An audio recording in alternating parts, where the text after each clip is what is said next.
vitamina C që më ngrit edhe imunitetin. Nëse sot e gjejmë veten të pas lodhje, plagështi, mundim, shumicën e raste pacientat ja lojnë fajin kohës, ndrej koha, u ftof koha, tash një lodhë rrjedhta.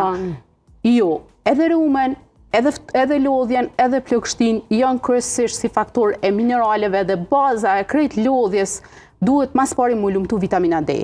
Këtë rast, lodhja, plagështia që përcjellet edhe me muskoj, edhe me probleme, edhe me lodhje psikologjike, edhe fizike, është si pasojë edhe mungesës magnezit.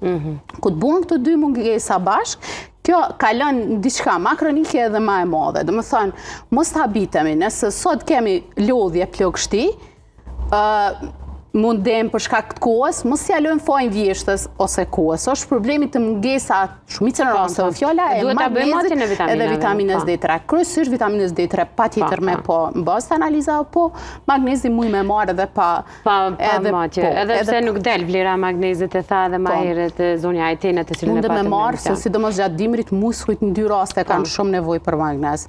Në ato raste që je shumë aktiv, bën aktivitet fizik sforcuar që kanë patjetër nevojë doza pak më të larta edhe në ato raste që nuk ki aktivitet fizik. Këtë rast aktiviteti është pak më i ulët për shkak që ka ndru koha dhe kemi hi më shumë brenda.